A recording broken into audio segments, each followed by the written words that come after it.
so that's a sensible surmise. And the leader's in because we've got the Harrods car going through in the lead. So at the end of 22 laps, it's the Harrods car, Andy Wallace leading the race, and the West car, number 49, in the pits.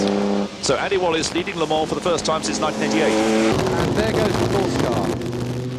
Yes, with a blue light on the roof. Are you sure it's a course car, not a police car?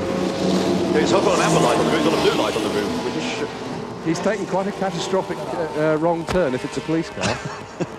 Anyway, meanwhile, just to confirm that Frank Jelinski took over the silver Callaway Corvette, the Callaway competition car.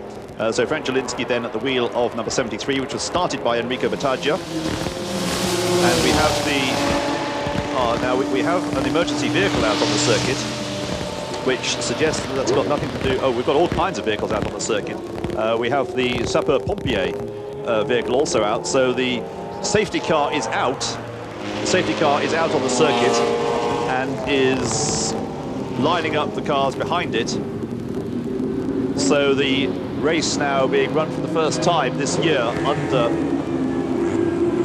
the safety car, which means all the cars have to line up. We have more than one safety car at Le Mans because the lap is so long. And it is because number 8, the WR Peugeot, has gone off the circuit. And Harry, we know you're by the McLaren at the moment. Yes, indeed. Thank you, Steve. Drama there. Andy Wallace brought the car in. Derek Bell climbed in and was actually blipping the throttle to try and leave the pit at the end of a pit stop. And he was seen to be getting just full throttle. The engine was really buzzing away, and it turned out that the bolt holding one of the throttle cables onto the linkage had actually probably fallen out. It doesn't seem to have actually broken.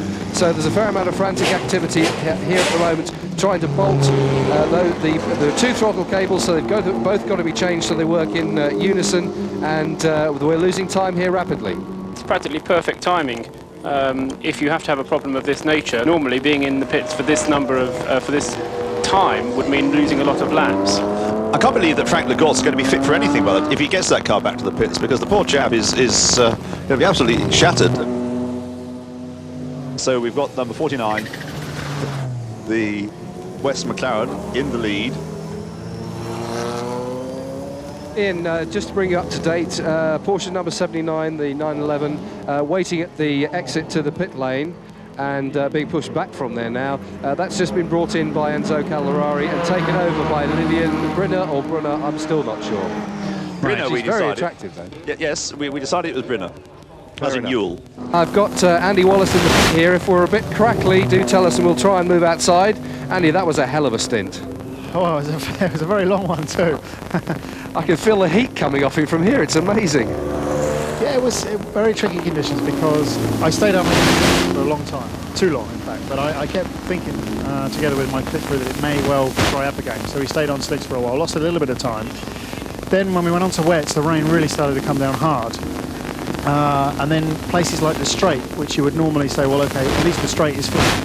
It isn't that right now, and the car is aquaplaning all the way down the straight. Andy, I'm just being asked, did you see any of the incident out on the Mulsanne, or did you come in before that happened? I saw an upside-down Peugeot, but I didn't see how it happened.